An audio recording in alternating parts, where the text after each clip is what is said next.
ಎಲ್ಲರೂ ಕೂಡ ನಿಮ್ಮ ಮಾತನ್ನು ಕೇಳಬೇಕು ಅಂತಂದರೆ,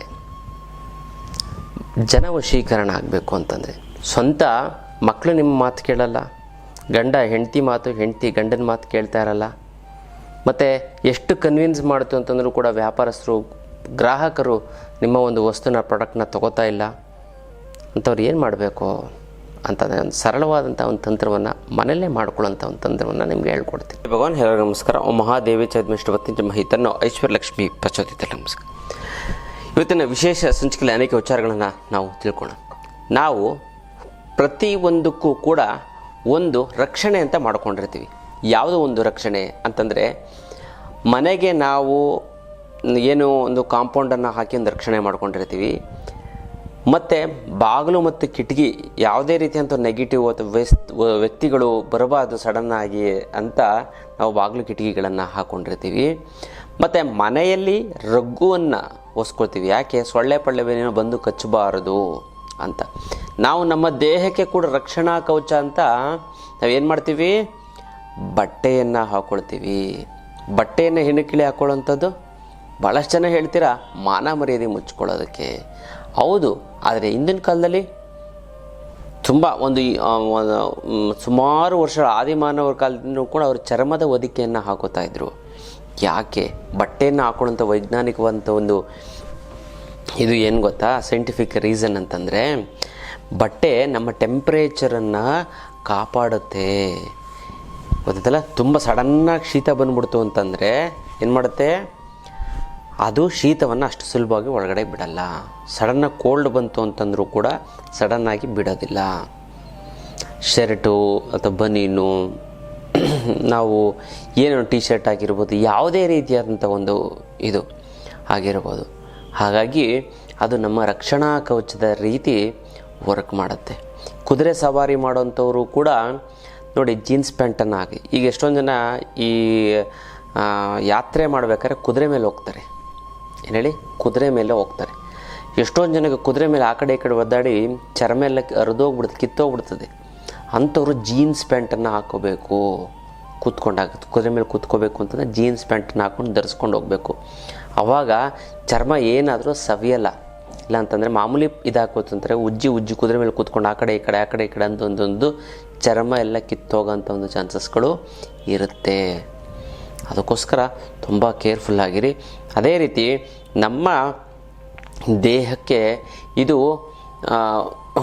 ಹೊರಗಿನ ಒಂದು ರಕ್ಷಣಾ ಕವಚಕ್ಕೆ ಬಟ್ಟೆ, ಒಳಗಿನ ಒಂದು ರಕ್ಷಣಾ ಕವಚಕ್ಕೆ ಏನು ಮಾಡಬೇಕು? ಏನನ್ನಾದ್ರೂ ನಾವು ಧರಿಸ್ಕೊಳ್ಬೇಕು. ಒಂದು ಅಟ್ಲೀಸ್ಟ್ ಕೈಗೆ ಒಂದು ದಾರ, ಕುತ್ತಿಗೆಗೆ ಒಂದು ರುದ್ರಾಕ್ಷಿ, ತುಳಸಿ ಮಣಿ ಆಗಿರ್ಬೋದು, ಕಾಲಿಗೆ ಏನಾದ್ರು ಒಂದು ದಾರ ಕಟ್ಕೊಳ್ಳೋಂಥದ್ದು, ಕೈಗೆ ಕಟ್ಕೊಳ್ಳೋವಂಥದ್ದು, ಹಣೆಗೆ ಹಚ್ಕೊಳ್ಳೋಂಥದ್ದು, ಇದೆಲ್ಲ ರಕ್ಷಣಾ ಕವಚ. ನಾವು ಹಣೆಗೆ ಕುಂಕುಮ ಏನಕ್ಕೆ ಇಟ್ಕೊಳ್ಳೋಕ್ಕೆ ಹೇಳಿ? ನಮಗೆ ಯಾವುದೇ ರೀತಿಯ ದುಷ್ಟಶಕ್ತಿಗಳು, ನೆಗೆಟಿವ್ ಎನರ್ಜಿ ಅಂದರೆ ಯಾವುದೋ ಒಂದು ಆಲೋಚನೆ ಹಿಂಗೆ ಹೋಗ್ತಾ ಇರ್ತೀವಿ, ಕೂಲಾಗಿ ಇದ್ದಕ್ಕಿದಂಗೆ ನಾವು ರೈಸ್ ಆಗಿಬಿಡ್ತೀವಿ, ಕೋಪ ಬಂದುಬಿಡುತ್ತೆ. ಯಾಕೆ ಅಂತಂದರೆ ಯಾವುದೋ ಒಂದು ಕೆಟ್ಟ ಒಂದು ನೆಗೆಟಿವ್ ಎನರ್ಜಿ ನಮ್ಮ ದೇಹಕ್ಕೆ ಬಂದು ಅದು ದೇಹದ ಒಳಗಡೆ ಸಂಚಾರ ಮಾಡುತ್ತೆ. ಹಿಂದಿನ ಕಾಲದಲ್ಲಿ ಹಣೆಯಲ್ಲಿ ಕುಂಕುಮ, ವಿಭೂತಿ, ಗಂಧ, ನಾಮ ಏನೂ ಇಲ್ಲ ಅಂತಂದರೆ ಅದು ಸ್ಮಶಾನಕ್ಕೆ ಸಮ ಅಂತಿದ್ರಂತೆ. ಅಂದರೆ ಸ್ಮಶಾನಕ್ಕೆ ಅಂದರೆ ದೆವ್ವಗಳ ತಾನೇ ಇರೋಂಥದ್ದು. ಆ ರೀತಿ ದೆವ್ವಗಳು ಅಂದರೆ ನೆಗೆಟಿವ್ ಎನರ್ಜಿ, ಆ ನೆಗೆಟಿವ್ ಎನರ್ಜಿ ಬರುತ್ತೆ. ಅದಕ್ಕೋಸ್ಕರ ಅದಾಗಬಾರ್ದು ಅಂದ್ಬಿಟ್ಟು ಮುಖಕ್ಕೆ ಒಂದು ರಕ್ಷಣಾ ಕವಚವಾಗಿ ಕುಂಕುಮ ಇಟ್ಕೋತಾಯಿದ್ರು, ಕೈಗೆ ದಾರವನ್ನು ಕಟ್ಕೋತಾಯಿದ್ರು, ಖಡ್ಗ ಮತ್ತು ಉಂಗುರಗಳು ನೆಗೆಟಿವ್ ಎನರ್ಜಿ ಇದು ಮಾಡೋದಕ್ಕೆ. ಅದಕ್ಕೋಸ್ಕರ ನೀವು ನಿಮ್ಮ ಒಂದು ರಕ್ಷಣಾ ಕವಚಕ್ಕೆ ದೇವರದ್ದು ಯಾವುದಾದ್ರೂ ಒಂದು ಕುಂಕುಮನೋ, ವಿಭೂತಿನೋ, ಗಂಧನೋ, ಕೈಗೆ ಖಡ್ಗನೋ, ಉಂಗುರನೋ, ಮತ್ತು ದಾರನೋ, ಕಪ್ಪು ದಾರನೋ, ಕೆಂಪು ದಾರನೋ, ಮತ್ತು ಕಾಲಿಗೆ ಏನನ್ನಾದರೂ ಒಂದು ಧರಿಸ್ಕೊಳ್ಳೇಬೇಕು. ಆವಾಗ ನಿಮಗೆ ಅದಕ್ಕೆ ಪೂಜೆ ಮಾಡಿ ದೇವರಿಂದ ಬಂದಿತ್ತು ಅಂದರೆ ಪಾಸಿಟಿವ್ ಎನರ್ಜಿ, ನೆಗೆಟಿವ್ ಎನರ್ಜಿ ಬರೋದಕ್ಕೆ ಬಿಡೋದಿಲ್ಲ. ಅದಕ್ಕೆ ನಾವು ನವಗ್ರಹ ಉಂಗುರವನ್ನು ಮತ್ತು ಅಷ್ಟದಿಗ್ಬಂಧನದ 21 ಲೋಹದಿಂದ ಮಾಡಿರೋಂಥ ಒಂದು ಅಂಶವುಳ್ಳಂಥ ಒಂದು ರಿಂಗನ್ನು ಕೂಡ ಕೊಡ್ತೀವಿ. ಅದು ಎಂಥ ಪೀಡೆ ಪಿಶಾಚಿ ದರಿದ್ರನ್ನೆಲ್ಲ ಕಿತ್ತು ಬಿಸಾಕುತ್ತೆ, ಅಂಥ ಒಂದು ಪವರ್ಫುಲ್. ಆ ಥರದ್ದು ಏನಾದ್ರು ಒಂದು ನೀವು ಹಾಕ್ಕೊಳ್ಬೇಕು. ಆವಾಗಲೇ ನಿಮ್ಮ ದೇಹ ತುಂಬ ಸುರಕ್ಷಿತವಾಗಿರುತ್ತೆ ಅಲ್ಲ. ಇದು ವಿಚಾರ ತುಂಬ ಸರಳ ನೋಡಿ. ಇದರಿಂದ ಜನವಶೀಕರಣ ಆಗುತ್ತೆ ಮತ್ತು ಅದರಿಂದ ನಿಮಗೆ ಧನವಶೀಕರಣವೂ ಕೂಡ ಆಗುತ್ತೆ. ಅಂದರೆ ಜನ ಬಂದು ನಿಮ್ಗೆ ಏನಾದ್ರು ಒಂದು ಪರ್ಚೇಸ್ ಮಾಡದೇ ತಾನೆ, ಅದಕ್ಕೆ ಅವರಿಂದ ಏನಾದ್ರು ಅನುಕೂಲ ಆದರೆ ನಿಮಗೆ ದುಡ್ಡು ಬರುತ್ತಲ್ವ. ಅದೇ ರೀತಿ ಮಾಡ್ಕೊಳ್ಳೋಂಥದ್ದು ಸಿಂಪಲ್ಲು. ಈ ಜನವಶೀಕರಣ, ಅದಕ್ಕೆ ಲಕ್ಷ್ಮೀರ್ವಸದ ಜಿವ್ಹಾಗ್ರೆ ಮಿತ್ರಬಂಧುವಾಹಂ ಜಿವ್ಹಾಗ್ರೆ ಬಂಧನಂ ಪ್ರಾಪ್ತಿ ಜಿವ್ಹಾಗ್ರೆ ಮರಣಂ ಧ್ರುವಂ. ಯಾರಿಗಾರು ವಶೀಕರಣ ಆಗಬೇಕು ಅಂತಂದರೆ ನೀವು ಏನು ಮಾಡಬೇಕು ಅಂತಂದರೆ ಮಾತು ಮಾಧುರ್ಯವಾಗಿರಬೇಕು, ನಗ್ನಗ್ತಾ ಮಾತಾಡಬೇಕು. ಏನಿಲ್ಲ, ಸಿಂಪಲ್ಲು ಜನವಶೀಕರಣ ಆಗಬೇಕು, ನಗ್ನಗ್ತಾ ಮಾತಾಡಿ. ನಂಬರ್ 1. ನಂಬರ್ 2, ನಿಷ್ಕಲ್ಮಶವಾಗಿ ಮಾತಾಡಿ. ಖಂಡಿತವಾಗ್ಲೂ ಕೂಡ ಅವರು ನಿಮಗೆ ಜನವಶೀಕರಣ ಆಗ್ತಾರೆ. ಒಂದು, ನಗ್ನಗ್ತಾ ಮಾತಾಡಿ, ನಿಷ್ಕಲ್ಮಶದಿಂದ ಮಾತಾಡಿ. ಅಂತಂದರೆ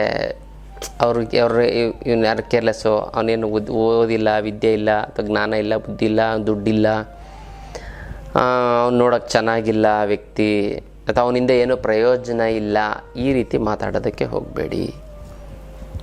ಆಮೇಲೆ ನೀವು ಅವನಿಂದ ಪ್ರಯೋಜನ ಆಗುತ್ತೋ ಬಿಡುತ್ತೋ ಸೆಕೆಂಡ್ರಿ. ನೀವು ಒಬ್ಬರನ್ನ ವಶೀಕರಣ ಮಾಡ್ಕೋಬೇಕು ಅಂತ ಹೋದಾಗ ನೀವು ನಗ್ನಗ್ತಾ ಮಾತಾಡಿ. ನಗ್ನಗ್ತಾ ಮಾತಾಡ್ತಾ ಇದ್ದರೆ ಅವ್ರಿಗೊಂದು ಪಾಸಿಟಿವ್ ಎನರ್ಜಿ ಬರುತ್ತೆ. ಮನಸ್ಸಿನಲ್ಲಿ ಏನಾದ್ರು ಗೊಂದಲ ಇಟ್ಕೊಂಡು ನೀವೇನಾರು ಮಾತಾಡ್ತು ಅಂತಂದರೆ ಅವನು ಕನ್ವಿನ್ಸ್ ಆಗೋದಿಲ್ಲ. ನಂಬರ್ 1. ಅದಕ್ಕೋಸ್ಕರ ನೀವು ಏನು ಮಾಡಬೇಕು ಅಂತಂದರೆ, ನೀವೇನಿಲ್ಲ, ನಮ್ಮ ಹತ್ರ ಜನವಶೀಕರಣದ ಪೌಡ್ರ್ ಇರುತ್ತೆ. ಆ ಪೌಡ್ರನ್ನ ತೆಗೆದುಕೊಂಡು ಹಣೆಗಚ್ಕೊಂಡು ಸಾಕು, ನಿಮಗೆ ಜನವಶೀಕರಣ ಆಗುತ್ತೆ. ಅದನ್ನು ನಾನು ಹೇಳಿದ್ದೀನಿ ಯಾವ ರೀತಿ ಮಾಡ್ಕೋಬೇಕು ಅಂತ. ನಮ್ಮ ವಿಡಿಯೋದಲ್ಲಿ ನೀವು ಕೆಳಗಡೆ ಸ್ಕ್ರಾಲ್ ಮಾಡೋದೇ ಬರುತ್ತೆ, ಅಥವಾ ನಮ್ಮ ಹತ್ರನೂ ಕೂಡ ಅದು ತೊಗೋಬೋದು.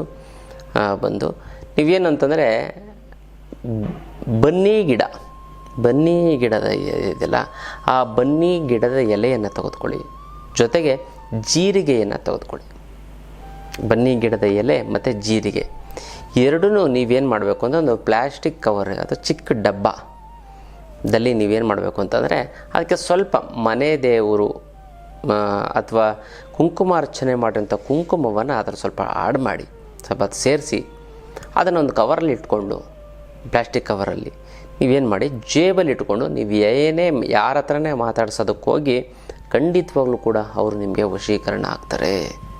ಅದನ್ನೇ ವಶೀಕರಣ ಅಂತಂದರೆ ಕೆಟ್ಟ ರೀತಿಯಲ್ಲ, ವ್ಯಾಪಾರಸ್ಥರು ಅಥವಾ ನಿಮ್ಮ ಮಾತನ್ನು ಕೇಳೋ ಹಾಗೆ ಅದು ಆಗತ್ತೆ, ಗೊತ್ತಲ್ಲ. ಹಾಗಾಗಿ ನೀವೇನಂತಂದರೆ ಈ ಸರಳವಾದ ಬನ್ನಿ ಗಿಡದ ಎಲೆ ಮತ್ತು ಜೀರಿಗೆ ಎಲೆ ಅಲ್ಲ, ಜೀರಿಗೆ ಕಾಳು, ಸ್ವಲ್ಪ ಜೀರಿಗೆ ಕಾಳು ಅದು ಪೌಡ್ರ್ ಮಾಡಿ, ಜೊತೆಗೆ ಸ್ವಲ್ಪ ಹೇಳಿದ್ನಲ್ಲ ಸಹಸ್ರಾರ್ಚನೆ ಮಾಡಿರ್ತ ಕುಂಕುಮ ಎರಡನ್ನೂ ಆಡ್ ಮಾಡಿ ನೀವು ತೆಗೆದುಕೊಳ್ಳಿ.